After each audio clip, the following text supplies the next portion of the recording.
نے کو کیا. اور جنرل ایوب خان کی کتاب ہے فرینڈس ناٹ ماسٹرز. مطلب ہے کہ ہم آپ کے دوست ہیں, ہمارا غلام اور ماسٹر کا ریلیشن شپ نہیں ہونی چاہیے. مگر اس وقت بھی کھٹک ہو رہی تھی کہ یار یہ تھوڑا زیادہ ہی ماسٹر بنتے جا رہے ہیں. تو ایوب خان صاحب نے امریکہ کا دورہ کیا اور بہت زبردست ان کو ریسیپشن ملی, کانگریس میں بھی, ہر جگہ پہ بھی. اس وقت نہ یہ کوئی خاص کانسٹیٹیوشن تھی, نہ کوئی عدالتیں تھیں, نہ کوئی انڈیپینڈنٹ جوڈیشری تھی, کوئی سول سوسائٹی نہیں تھی, کوئی کچھ نہیں تھا. تو so that was the pro-America decade, and that continued into the 1960s. Ayub Khan کی ڈیکیڈ آف ڈیولپمنٹ.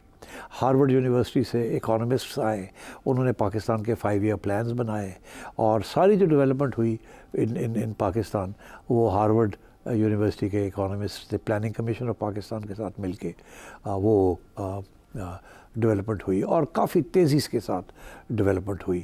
بہت پیسہ آ رہا تھا امریکہ سے, کوئی خاص ٹیکس کلیکشن ہو نہیں رہی تھی, پیسہ باہر سے آ رہا تھا, ڈیولپمنٹ ہو رہی تھی, انڈسٹریز لگ رہی تھیں, اور ساری مشینری جو تھی, سب کچھ جو تھا وہ امریکہ سے امپورٹ ہو رہا تھا. آپ کو امریکن مشینری کے اوپر ڈپینڈنسی آپ کو بنا دی گئی, ادھر آپ کے ہتھیاروں کے اوپر آپ یو بیکیم ڈپینڈنٹ آن امریکہ. اور آپ مزے لے رہے تھے, آپ کی رولنگ کلاس مزے لے رہی تھی. بیوروکریٹس اور فوجی یہ لنڈن اور یو کے اور امریکہ جاتے تھے اپنی ٹریننگ کے لیے, اور ٹھیک ٹھاک ٹریننگ پروگرامز ہوتے تھے. اور ظاہر ہے پھر جب واپس آتے تھے دے ور آل ویری پرو امریکہ یا پرو ویسٹ. تو یہ 1960s تک چلا. مگر 1960s میں پھر ایک اسٹوڈنٹ موومنٹ شروع ہوئی, کیونکہ اس کے دوران اسٹوڈنٹس جو تھے یونیورسٹیز کے اندر وہ ریڈیکلائز ہونا شروع ہو گئے. اور ریڈیکلائزیشن 1950s میں شروع اس طریقے سے ہوئی کہ برطانیہ نے سویز کنال ایجپٹ میں سیز کر لی, جو کہ ایجپشن پراپرٹی تھی. تو ایجپٹ کا جو اس وقت کا لیڈر تھا وہ کرنل ناصر, تو انہوں نے رزسٹ کیا, انہوں نے کہا کہ ہم لڑیں گے, اور انہوں نے سوئز کنال سیز کر لی. وہ برطانیہ کے کنٹرول میں تھی, تو ایجپشن فورسز ٹوک اوور دا سوئز کنال, اور جس کی وجہ سے امریکہ اور برطانیہ یہ سارے جو تھے یہ بیکیم اینٹی ناصر. اینڈ یہاں ناصر کے سپورٹ کے اندر اسٹوڈنٹس نے ڈیمونسٹریشنز کرنی شروع کر دی. ان ڈیمونسٹریشنز کے اندر پنجاب یونیورسٹی اور گورنمنٹ کالج اور اس قسم کے ادارے, یہاں کے Islamia college, they were in the lead of those demonstrations. Islamabad تو اس وقت ابھی بنا بھی نہیں تھا, اور بن رہا تھا, ابھی نیا ٹرانسفر ہو رہی تھی, کراچی کیپٹل تھا تو ٹرانسفر ہو رہے تھے. تو یہ ایک ڈیمونسٹریشن شروع ہو گئے. وہ پھر پنڈی تک پہنچ گئے, کیونکہ اسلام آباد تھا نہیں, پنڈی میں تھا سارا کچھ. تو ایونچولی ایوب خان کے اوپر بڑا پریشر پڑا ان اسٹوڈنٹ ڈیمونسٹریشنز کی وجہ سے, اور کراچی میں بھی ہوا. تو Ayub Khan had to resign. انہوں نے ہینڈ اوور کر دیا ٹو یحییٰ خان, اور یحییٰ خان نے پھر وہ الیکشن کروائے 1970 کے, جس کے ساتھ پھر آپ کو پتہ اس کا نتیجہ کیا نکلا. مگر جو پوائنٹ میں بنانا چاہ رہا تھا یہ کہ وہ جو ڈیکیڈ آف ڈیولپمنٹ تھی, یہ جو ہارورڈ والوں نے جو آپ کو ٹریننگ دی تھی, آپ کے پلاننگ کمیشن کے لوگوں کو, جن لوگوں نے پھر اور فائنانس منسٹری کو, اس میں بڑی ان ایون ڈیولپمنٹ تھی. امیر بہت امیر ہو گئے, غریب غریب ہی رہے. سڑکوں پہ آپ جاتے تھے تو بلڈنگز آ رہی تھی, فیکٹریز لگ رہی تھیں, مگر غریبوں کا حال بہتر نہیں ہو رہا تھا, اور ادھر امیر امیر ہوتے جا رہے تھے. تو پھر ایک نیا موومنٹ شروع ہوا جسے وہ کہتے ہیں اگینسٹ دا 22 فیملیز. اس وقت یہ بات بنی کہ اس پاکستان کا جو حکمران طبقہ ہے اس میں 22 فیملیز. وہ جو اس وقت کے ایک چیف اکانومسٹ تھے جو کیمبرج یونیورسٹی سے پڑھ کے آئے تھے, جن کا نام تھا ڈاکٹر محبوب الحق, وہ پلاننگ کمیشن کے ہیڈ تھے. تو انہوں نے یہ کہا کہ یہ تو بڑی ان ایون ڈیولپمنٹ ہے, اور اس کے اندر تو 22 فیملیز جو ہے وہ سب کچھ کھا پی گئی ہیں, تو اس کا تو فروٹس جو ہے وہ نیچے ٹرکل ڈاؤن نہیں ہوئے. ایک پہلو. دوسرا پہلو ایک اور بھی تھا, وہ یہ پہلو تھا کہ ایسٹ پاکستان کے اندر ایک سوچ پیدا ہونی شروع ہو گئی کہ ویسٹ پاکستان کھا گیا سب کچھ, اور سارا جو فارن ایکسچینج ارننگ جو ہوتی تھی اس وقت وہ جھوٹ سے ہوتی تھی جو ایسٹ پاکستان ایکسپورٹ کرتا تھا, وہ ساری ساری ارننگز ویسٹ پاکستان میں آ جاتی تھی. ڈیولپمنٹ ساری ویسٹ پاکستان میں ہو رہی تھی, ایسٹ پاکستان میں ہو نہیں رہی تھی. تو وہاں ایک سینٹیمنٹ, ایک ایموشن, ایک نیشنلزم ابھرنی شروع ہوئی کہ ایک یہ کہ یہ فوجی حکمران یہ ٹھیک نہیں ہے اور جمہوریت ہونی چاہیے, اور دوسرا یہ کہ یہ جو ٹرانسفر آف ریسورسز ہو رہا ہے from East Pakistan to West Pakistan, this is not good. اور ایوب خان آپ کو یاد ہونا چاہیے، یا میں یاد دلا دیتا ہوں کہ جو فیڈرل کانسٹیٹیوشن 1956 کی تھی وہ فیڈرل تھی، جس کے اندر 4 پروونسز پاکستان، ویسٹ پاکستان، ایک ایسٹ پاکستان تھی. ایوب خان نے 2 یونٹس بن دیے، سارا ویسٹ پاکستان کو 1 یونٹ بنا دیا، سینٹرلائز کر دیا، کوئی پروونشل اٹانومی ختم کر دی، اور ادھر ایک الگ یونٹ رکھا، جس کی وجہ سے پھر وہ West Pakistan versus East Pakistan کا مسئلہ بنا، اور علیحدگی کی وہاں سینٹیمنٹ اور سوچ شروع ہوئی، اور اس کی وجہ سے پھر آپ کا آرمی ایکشن ہوا وہاں، اور وہاں علیحدگی کی ایک تحریک. تو Ayub Khan was the height of pro Americanism in Pakistan, and اس کے نتائج یہ تھے کہ 22 فیملی رول، اور ساتھ ساتھ یہ کہ ایچ پاکستان کی علیحدگی. مگر آپ کی ڈپینڈنس آن امریکہ کمپلیٹ ہو چکی تھی اس وقت.